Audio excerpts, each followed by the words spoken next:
So, at this very challenging moment in our history, let us remind ourselves that we, the hundreds of thousands, the millions of women, trans people, men, and youth who are here at the Women's March, we represent the powerful forces of change that are determined to prevent the dying cultures of racism, heteropatriarchy from rising again. We recognize that we are collective agents of history and that history cannot be deleted like web pages.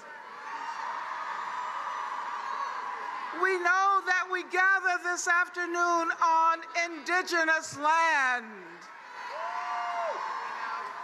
And we follow the lead of the first peoples who, despite massive genocidal violence, have never relinquished the struggle for land, water, culture, their people.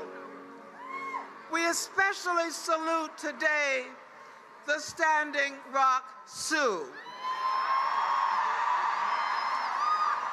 The freedom struggles of Black people that have shaped the very nature of this country's history cannot be deleted with the sweep of a hand. We cannot be made to forget that Black lives do matter. This is a country anchored in slavery and settler colonialism, which means, for better or worse, the very history of the United States is a history of immigration and enslavement. Spreading xenophobia, hurling accusations of murder and rape, and building walls will not erase history. No human being is illegal. The struggle to save the planet, to stop climate change, to guarantee the accessibility of water from the lands of the Standing Rock Sioux to Flint, Michigan, to the West Bank and Gaza, the struggle to save our flora and fauna, to save the air, this is ground zero of the struggle for social justice. This is a women's march, and this Women's March represents the promise of feminism as against the pernicious powers of state violence.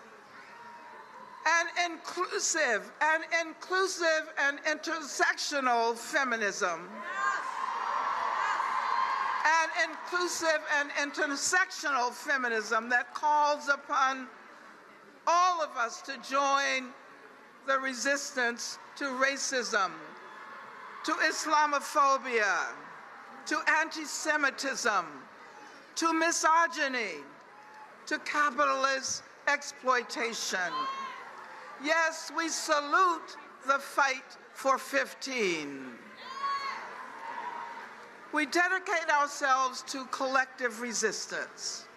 Resistance to the billionaire mortgage profiteers and gentrifiers.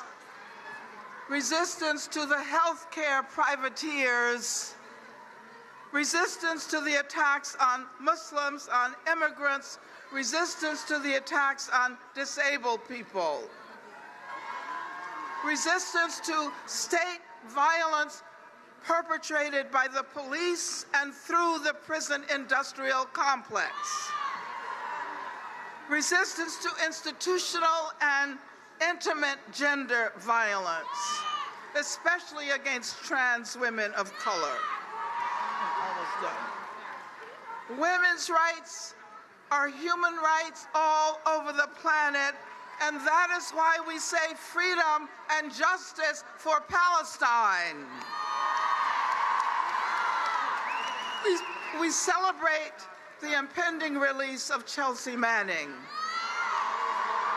and Oscar Lopez Rivera, but we also say free Leonard Peltier, free Mumia Abu-Jamal, free Assata Shakur.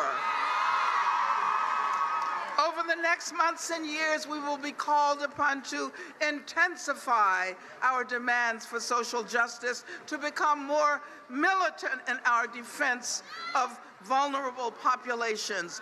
Those who still defend the supremacy of white male heteropatriarchy had better watch out. The next 1,459 days of the Trump administration will be 1,459 days of resistance. Resistance on the ground, resistance in the classrooms, resistance on the job, resistance in our art and in our music. This is just the beginning. And in the words of the inimitable Ella Baker, we who believe in freedom cannot rest until it comes. Thank you.